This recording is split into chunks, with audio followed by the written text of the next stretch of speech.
makan kerupuk bule-bule kok batapuk kue-kue. Nah, ulang ya.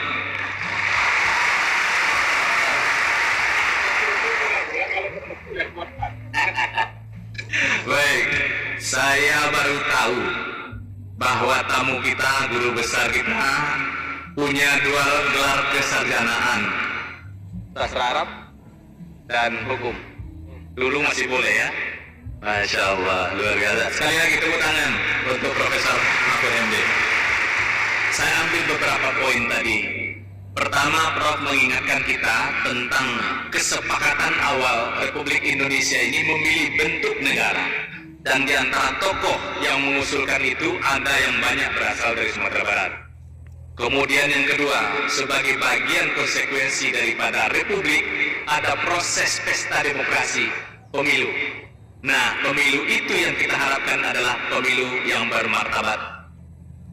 Prof tadi mengatakan bahwa bermartabat itu adalah demokratis, kemudian ada dasar nilai-nilai, kemudian ada hukum yang diikuti. Memilih berdasarkan kesamaan tidak apa-apa, tapi jangan jadikan itu sebagai politik identitas. Baik, Bapak, Ibu, Saudara, para mahasiswa semua, kita ada kesempatan untuk bertanya kepada guru besar kita. Sudah mulai ada beberapa yang nunjuk. Ya, ada satu di sini, ya. Satu yang berjilbab, yang berdiri. Yang kedua di sini mahasiswa, jadi satu putra, satu putri. Yang ini perempuan. Kemudian yang kedua ada atas satu. Wah, suaranya. Nanti kalau bertanya langsung ke arah sini ya, mencari mic ya. Yang sudah ditunjuk, yang sudah ditunjuk, moderator boleh segera berada di stand mic kita. Yang berjilbab tadi, mahasiswa yang berjilbab tadi. Kemudian kita ambil satu lagi yang pakai buku. Ya, pakai buku. Nah, itu cerdik itu, nunjuk tangan pakai buku langsung kelihatan. Silakan pertanyaannya, boleh pertanyaan apa saja, betul Bang? Ya.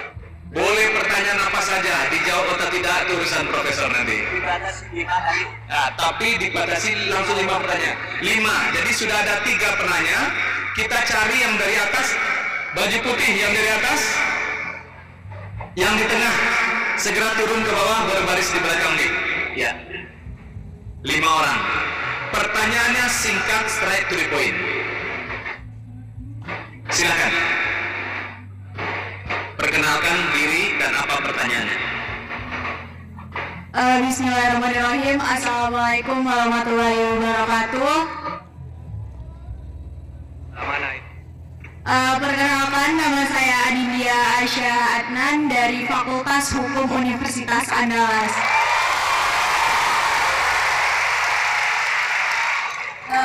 Saya dari angkatan 2021. Sebelumnya selamat siang menjelang sore Pak Mahfud. Saya ingin menanyakan ada beberapa pertanyaan. Kebetulan saya ingin memberikan apa dulu ya Pak? Bahwa saya juga asalnya dari Jawa Timur dan berdomisilinya tapi di Riau, tapi keluarga besar aslinya di Jawa Timur. Mungkin saya akan melanjut aja untuk pertanyaannya Pak. Bagaimana langkah-langkah konkret yang dapat dilakukan untuk memastikan bahwa pemilu 2024 nantinya itu berlangsung secara demokratis dan konkret. Dan berhubungan dengan itu juga Bapak seorang ahli hukum dan merangkap mantan Ketua MK dan Hakim Mahkamah Konstitusi. Bagaimana Bapak melihat peran lembaga-lembaga hukum, terutama lembaga yudikatif, yang dimana lembaga yudikatif ini sebagai lembaga yang menyelesaikan hasil sengketa pemilu dalam memastikan integritas dan transparansi pemilu 2024. Mungkin itu pertanyaan dari saya. Terima kasih. Wassalamualaikum warahmatullahi wabarakatuh. Lanjutkan yang kedua.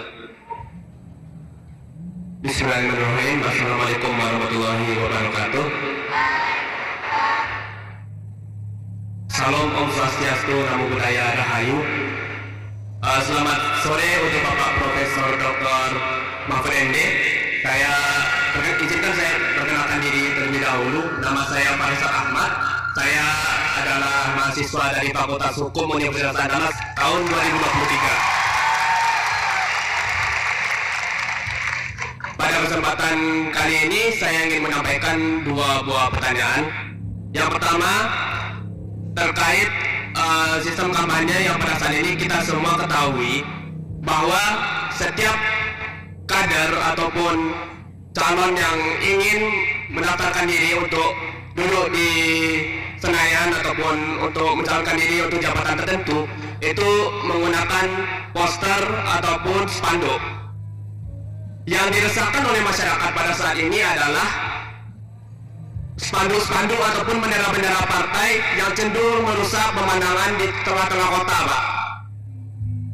Apakah peraturan terkait penggunaan bendera di taman-taman kota yang merusak pemandangan ini itu ada regulasi mengatur tentang di mana saja bisa dipasang dan kapan tidak bisa dipasang? Itu pertanyaan saya pertama. Yang kedua, untuk generasi muda seperti saya, Pak, generasi muda seperti saya yang lebih aktif melihat kampanye di media sosial, itu bersama rekan-rekan di sini sama-sama merasakan keresahan yang sama, yaitu adanya isu buzzer, Pak. Yang dimana isu buzzer ini dari dulu, bahkan sesudah pemilu 2019 masih koar-koar sampai sekarang, Pak, menimbulkan kegaduhan di tengah-tengah masyarakat hingga hari ini, Pak. Dan kita sama-sama ketahui pelaksanaan kampanye ini baru dilaksanakan pada tanggal 28 November sampai tanggal 10 Februari 2024 nanti, Pak. Kemudian kita akan melalui masa tenang selama 3 hari yang dimana kita tidak boleh berkampanye sama sekali. Lalu langkah apa yang bisa kami lakukan sebagai seorang mahasiswa untuk mengawal pemilu ini menjadi pemilu yang bermartabat dengan cara menertibkan para buzzer yang selalu menimbulkan keributan ini di masa tenang tersebut, Pak. Sekian pertanyaan dari saya, terima kasih. Assalamualaikum warahmatullahi wabarakatuh.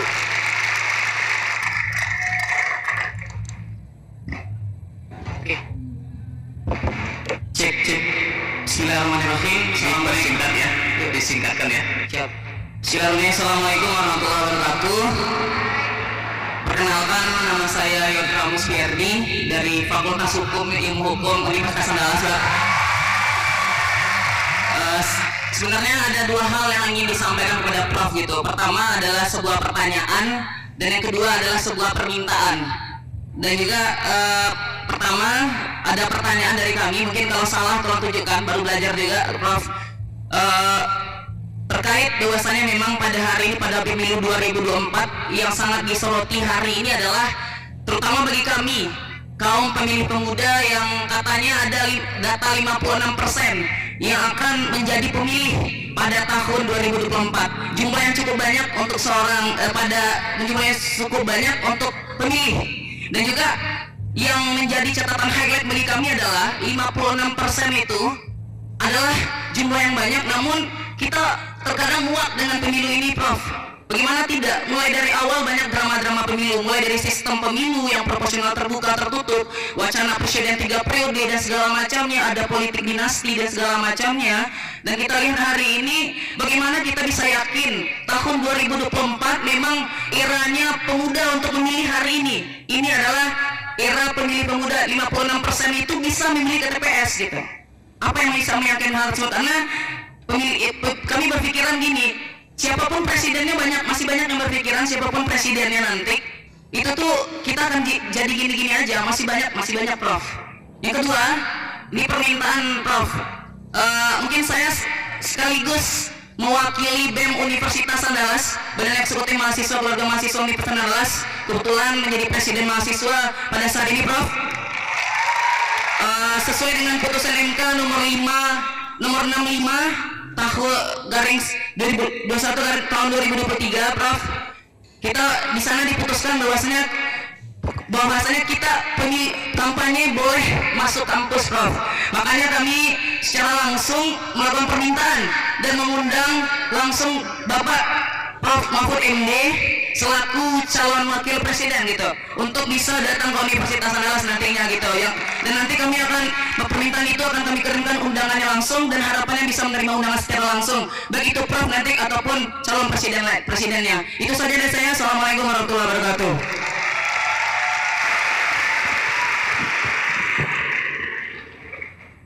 Assalamualaikum warahmatullahi wabarakatuh. Saya perkenalkan dulu diri saya Alif Budiman Wahabi dari Universitas Metamedia. Saya mungkin ingin memberikan satu pertanyaan dan satu harapan untuk Prof. Yang pertanyaan pertama, bagaimana tanggapan Prof? Kita lihat pemilu ini kan banyak hiruk pikuk dan dinamikanya ya Prof. Bagaimana tanggapan Prof tentang kader-kader partai yang telah menjadi gubernur, wali kota atau pemimpin daerah, mereka itu diwajibkan untuk mendukung calon presiden dan wakil presiden dari partainya. Bukankah partai itu, bukankah gubernur itu harusnya netral Prof gitu? Tapi kita lihat sekarang banyak para gubernur itu menghalalkan sejarah, gubernur atau pemimpin itu menghalalkan sejarah segala cara gitu Prof. Apa tanggapan Prof tentang itu? Terus untuk harapan kita lihat banyak sekali di sosial media, apalagi kita menuju industri 4.0 ya Prof, di mana dunia itu serba digital Prof. Bagaimana tanggapan Prof untuk menghalang berita-berita hoax yang ada banyak berseliweran di sosial media, dikarenakan banyak sekali miskomunikasi informasi yang terjadi di sosial media Prof. Seperti itu saja mungkin. Assalamualaikum warahmatullahi wabarakatuh. Terima kasih Prof. Sudah. Ana ya. Cik. Pak lagi. Hah? Ada yang di atas? Oh ya. Mic-nya? Bisa, ada mic-nya. Bisa. Terima kasih. Assalamualaikum warahmatullahi wabarakatuh. Perkenalkan, nama saya Ilham Asywari dari Fakultas Ilmu Komputer Universitas Putra Indonesia IPTK Padang. Dari yang disampaikan oleh Bapak, kurang jelas tadi nama dan asalnya. perkenalkan nama saya Ilham Asywari, Fakultas Ilmu Komputer Universitas Putra Indonesia YPTK Padang.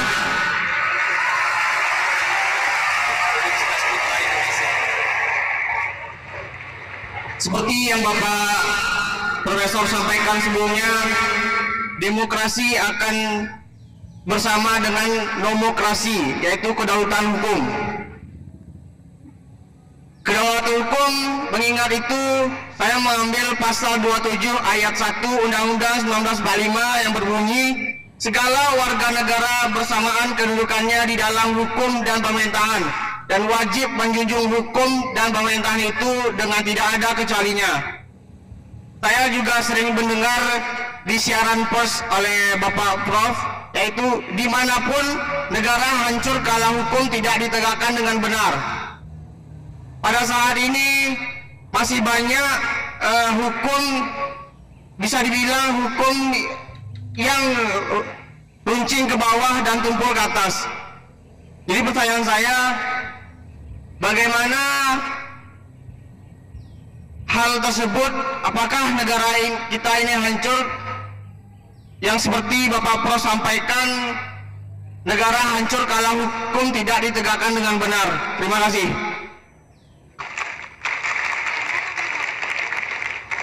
Oke. Baik, luar biasa. Kita persilahkan Bapak Profesor Dr. Mahfud MD untuk menjawab pertanyaan kita semua.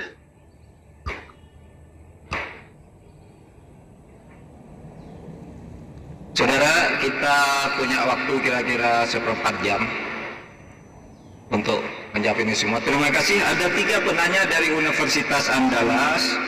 kemudian ada satu dari Universitas Multimedia dan ada satu dari Universitas Putra Indonesia. Saudara, mungkin saya salah catat ini Amindia Adnan dari Fakultas Hukum Universitas Andalas.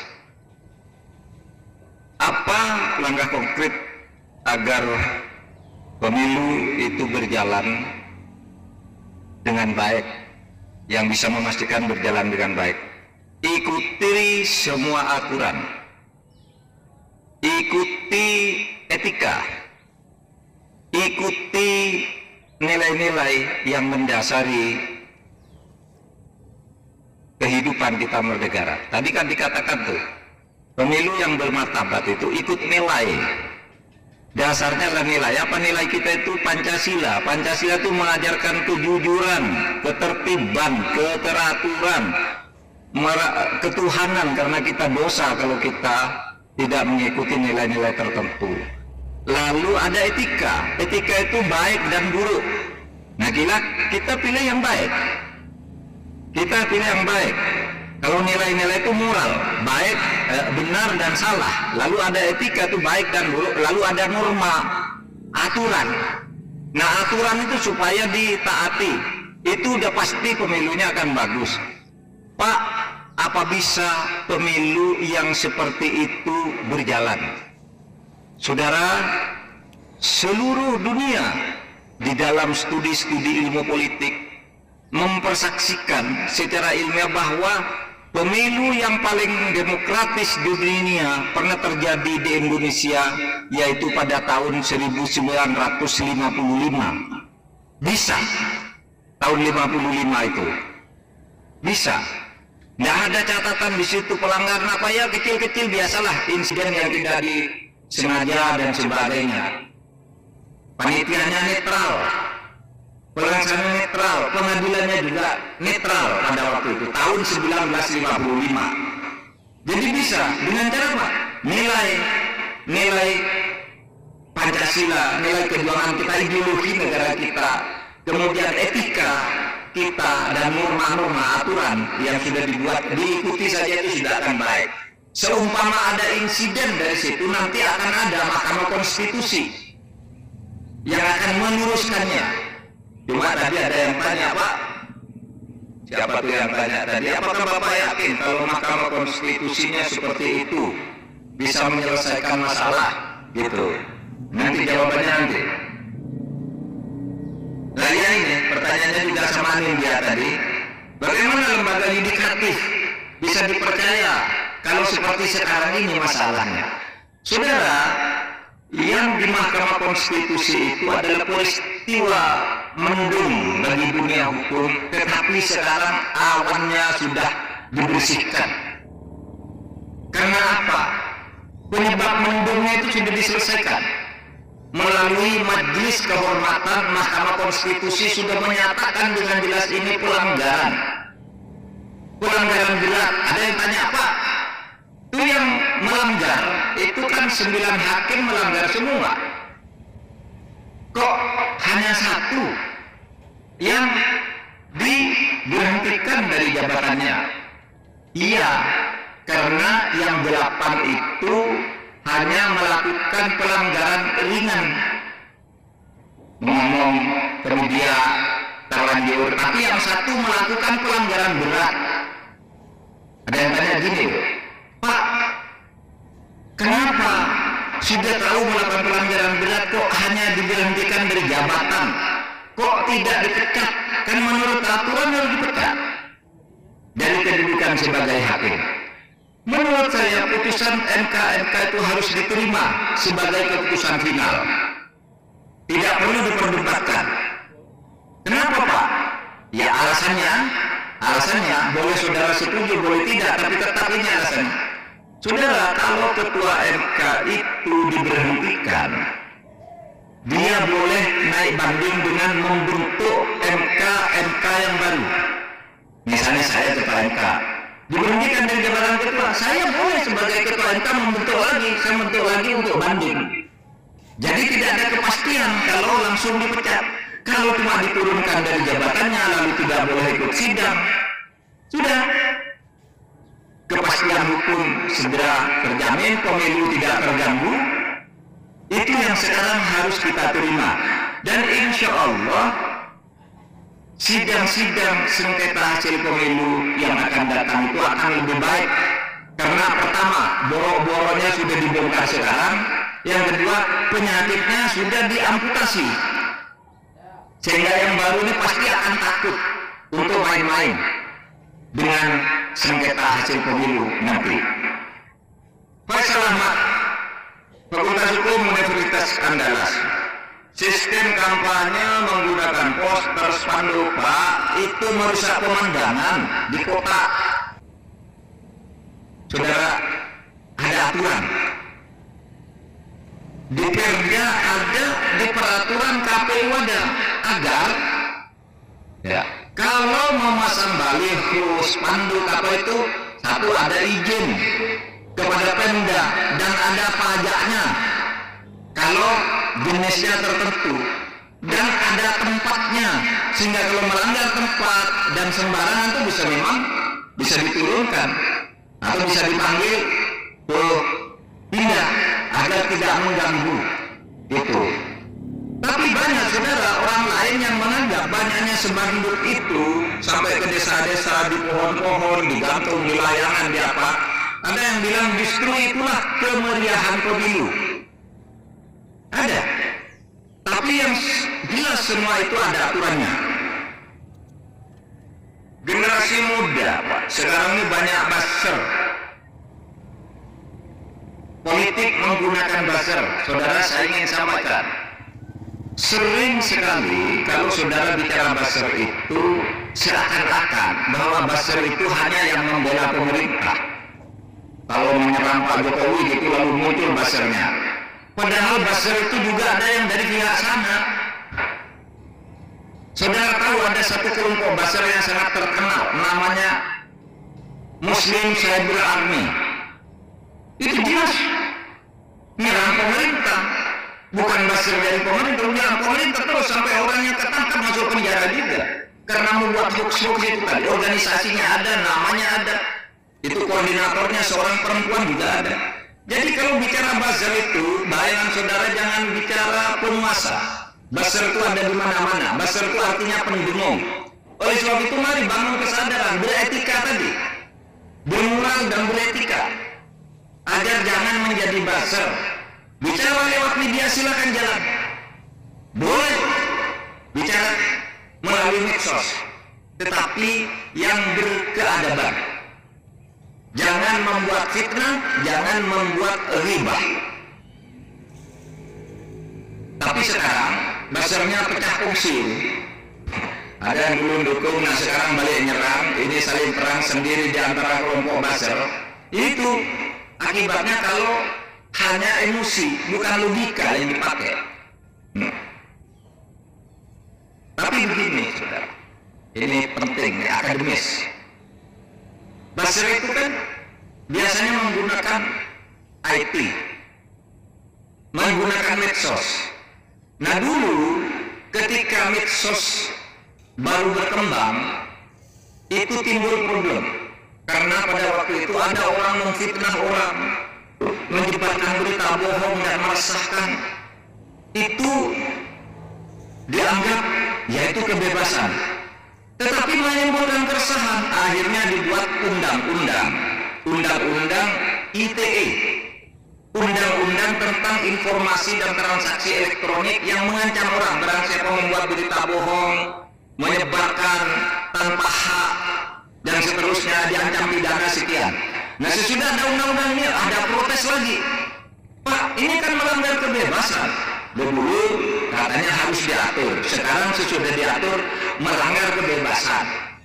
Nah ini dilema. Oleh sebab itu nih sedang kita garap sekarang bagaimana membuat undang-undang ITE yang baru, yang sesuai dengan kebutuhan kita sehingga bisa keluar dari dilema yang kita hadapi itu. Saudara, dari BEM UNAN, Pak, 56% sekarang generasi milenial dan Gen Z, generasi Z. Gimana cara meyakinkan agar anak-anak seperti saudara ini mau datang ke TPS? Nyatanya sudah muak. Mau milih siapa? Muak milih calon-calonnya seperti itu, jorok semua, partainya kotor. Saudara jangan berpikiran begitu. Kalau orang saudara menginginkan yang baik, lalu tidak ada yang baik terus saudara tidak milih, semakin hancur negara ini. Oleh sebab itu, lawan rasa muak itu, datang ke TPS, pilih yang baik. Itu tanggung jawab saudara. Saudara tidak lama lagi, negara ini akan dipimpin oleh saudara. Saya sudah 23 tahun berturut-turut di pemerintahan. Sudah 40 tahun kalau dihitung sejak dari PNS. Sekarang sudah waktunya siap-siap untuk berhenti dan saudara harus siap-siap untuk naik. Saudara tidak bisa menghindar mengelola Indonesia ini ke depan. Karena ini warisan dari para pendiri negara untuk saudara-saudara, untuk kita lanjutkan sampai ke akhir masa kelak Indonesia tetap ada. Jadi rasa muak jangan saudara jadikan alasan untuk tidak memilih. Pilih siapa saja yang menurut saya paling baik di antara yang baik. Saya selalu mengutip ini. Saudara, pemilu itu bukan memilih malaikat. Malaikat itu tidak ada dosanya, tidak ada jeleknya malaikat. Tapi manusia itu memilih manusia untuk memimpin kita, sedangkan manusia tidak ada seorang pun manusia itu yang tidak ada jeleknya dan tidak ada bagusnya. Manusia itu selalu campuran antara baik dan buruk. Tugas saudara memilih yang baiknya lebih banyak dari jeleknya. Karena pemilu itu tidak mungkin memilih orang sempurna atau malaikat. Pemilu itu adalah satu sikap untuk menyatakan agar orang jahat tidak jadi pemimpin. Itu filosofinya. Kalau memilih yang bagus tidak ada. Nabi sudah tidak ada sekarang. Kalau Nabi bagus, malaikat bagus, tapi kita milih manusia di antara kita sendiri. Pilihlah yang terbaik. Saudara, putusan MK, kampanye boleh masuk kampus. Memang begitu putusan MK. Kampanye masuk kampus itu adalah kampanye biologis atas izin rektor. Tentu ada temanya. Misalnya, Pak, gimana cara mengatasi kolusi atau mafia di bidang pertambangan? Anda sebagai calon wakil rakyat di daerah, dari daerah Sumbar, ayo datang kampanye ke kampus. Apa? Boleh atas izin rektor. Boleh. Nah, itu kalau kampanye elektoral. Kalau kampanye untuk inspirasi, untuk dasar negara, untuk mencapai tujuan negara yang sifatnya abstrak, inspiratif, itu memang boleh. Belum masa kampanyenya boleh. Nah, seperti saya sekarang ini kan kampanye, tapi bukan kampanye politik elektoral. Kampanye ideologi negara, kampanye konstitusi negara itu boleh. Makanya Pak Rektor tanpa ragu mengundang, karena ini bukan kampanye politik praktis. Itu artinya misalnya kamu harus milih ini, jangan pilih itu, partai ini baik, partai ini jelek, itu tidak boleh di kampus.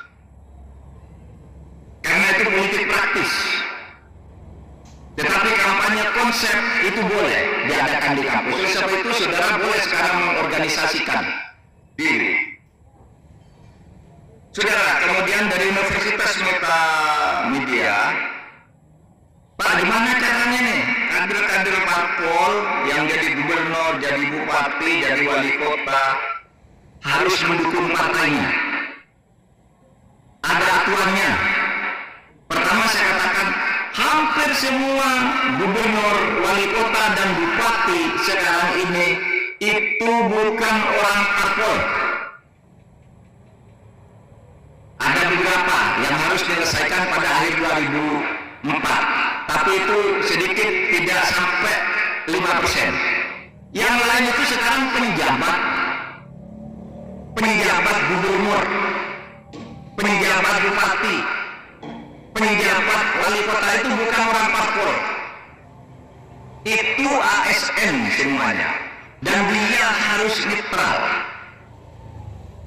Itu jawabannya. Tapi bagi yang masih berlanjut sampai 2024 ada aturannya. Tidak boleh sembarang kampanye, tidak boleh menggunakan fasilitas negara. Sumatera Barat dan Bengkulu gubernurnya itu masih sampai tahun 2024, tapi yang lain sudah penjabat. Wali kota juga, bupati juga. Jadi sekarang sudah ASN lah. Yang masih ASN karena masa jabatannya habis 2024 juga ada aturannya. Kapan boleh kampanye, bagaimana caranya kampanye, di mana tempatnya kampanye. Tidak boleh menggunakan fasilitas negara, tidak boleh menggunakan mobil dinas, dan seterusnya dan seterusnya. Jadi itu aturannya, itu saja diikuti. Bagaimana menangkal berita hoax? Tadi sudah saya jelaskan. Ya, saudara harus kritis, jangan sembarangan memforward lalu mengomentari yang jelek-jelek gitu. Coba saudara bayangkan ada berita hoax begini. Ketika saya ribut mengungkap kasus pencucian uang sebesar 349 triliun itu, tiba-tiba ada berita. Ada gambar kepala saya, lalu bajunya baju KPK, tangan saya diborgol, bunyinya berita itu luar biasa. Mahfud MD yang banyak omong ditangkap oleh KPK, hartanya disita sebanyak 400 miliar. Itu hoax. Dia cuma montas saja gambar orang, kepala diletakkan di situ, lalu gitu, lalu begitu. Itu banyak yang kemudian memforward, ini orangnya banyak omongnya ternyata ditangkap KPK juga gitu. Padahal nggak ada itu. Sehingga saya laporkan ke polisi, Pak, ini ada berita juga. Polisi bisa nangkap nggak? Bisa. Tolong cari yang nyebarkan ini. Ditangkaplah orang namanya Muhammad Anwar dari Makassar. Saya bilang bawa ke Jakarta, interogasi. Dia ngaku minta maaf. Karena minta maaf, saya suruh pulang. Sudah diangkut ke Polda Metro Jaya. Kalau saudara juga buat sembarangan, kalau polisi mau mencari saudara membuat atau saudara mau menyebarkan, itu gampang. Polisi punya alat sekarang, saudara. Jangan main-main dengan hoax itu. 2 kali saya ada orang juga bilang, Pak Mahfud itu nggak tahu melaksanakan tugasnya tentang pelanggaran HAM. Masa peristiwa seperti itu disebut, itu yang peristiwa KID disebut bukan pelanggaran HAM berat. Saudara, memang iya, kejahatan berat dan pelanggaran HAM berat itu beda. Kejahatan berat itu dilakukan oleh sipil atau oleh oknum yang tidak mengatasnamakan struktur. Itu kejahatan berat, misalnya membunuh 10 orang, membakar 200 orang, itu kejahatan berat. Narkoba itu kejahatan berat. Tapi kalau pelanggaran HAM berat, itu pelakunya aparat secara resmi, diperintah oleh atasannya, caranya begini, nanti hasilnya begini, cara menyembuhkannya begini. Itu namanya pelanggaran HAM berat. Lalu dia bilang, itu Pak Mahfud Menko Polhukam bodoh. Tidak berpikir kemanusiaan, orang dibunuh bukan pelanggaran HAM berat, memang bukan. Dia bilang gitu. Saya bilang ke polisi, bisa nggak nih dicari orangnya? Bisa Pak, pakai face recognition. Saya lapor jam 9, jam 11 sudah ketemu orangnya, sudah diantar ke kantor saya. Ini Pak orang yang melakukan. Ternyata takmir masjid. Ya ini cuma minta maaf. Minta maaf Pak, saya tidak tahu bedanya pelanggaran HAM berat dan kejahatan berat. Ya udah kamu pulang. Jangan suka berkomentar hal-hal yang kamu tidak tahu. Saya bilang begitu. Ini kalau nanggapi orang-orang begitu gampang, saudara. Kita sudah punya alat, KPK punya, polisi punya, BIN punya, BAIS punya. Bahkan sekarang orang-orang swasta itu juga sudah ada yang mulai punya. Mengikuti siapa yang pertama kali membuat ini, disebarkan oleh siapa, beredar ke nomor berapa saja. Sudah bisa dilacak sekarang. Jangan main-main dengan hoax. Nanti kalau Kalau itu sangat serius, saudara dicari gampang. Nggak perlu waktu 2 hari untuk menemukan saudara, untuk menemukan kita. Itu. Saudara sekalian, yang terakhir, saudara Suami dari Universitas Putra Indonesia, segala warga negara sama kedudukannya di depan hukum dan pemerintahan. Tetapi di Indonesia ini Pak, kok banyak melanggar hukum. Negara bisa hancur, kata Pak Mahfud. Ya, saya selalu berteriak agar hukum di negeri ini ditegakkan. Karena kalau hukum tidak ditegakkan, negara itu bisa hancur. Dalilnya 2. Dalil ilmiahnya, terjadinya 4 bis. Jika suatu negara dalam proses penegakan hukumnya masuk ke 4 bis itu, negara itu akan hancur. Apa itu? Pertama, negara itu mengalami disorientasi, keluar dari ketentuan-ketentuan yang harusnya menjadi orientasi penegakan hukum. Hukum selalu dilanggar, itu berarti disorientasi. Yang kedua, distrust. Kalau hukum selalu disorientasi, maka akan timbul distrust, ketidakpercayaan publik. Kalau ketidakpercayaan publik terus berkembang, akan terjadi disobedience, pembangkangan.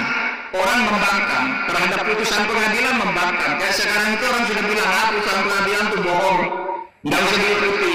Itu disobedience namanya. Kalau disobedience karena pelanggaran hukum terus terjadi ini, disobedience dibiarkan, maka akan terjadi disintegrasi. Disintegrasi itu, saudara, artinya negara itu hancur, negara itu bubar. Itu dalil ilmiahnya, ada bukunya tentang itu yang disusun berdasar fakta-fakta timbul dan tenggelamnya negara. Nah, ini yang saya katakan dalil 4 bis ini itu diperkuat atau berdasar pada hadis Nabi. Kata Nabi, ingatlah, ini ceritanya gini, singkat, 2 menit. Suatu hari ada seorang aristokrat di Madinah, namanya Bani Mahzum.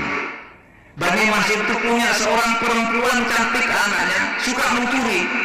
Suatu saat ketangkap mencuri karena dia punya penyakit kleptomania. Kalau tidak mencuri itu tangannya gatal, apapun dicuri gitu. Dilaporkan ke Nabi.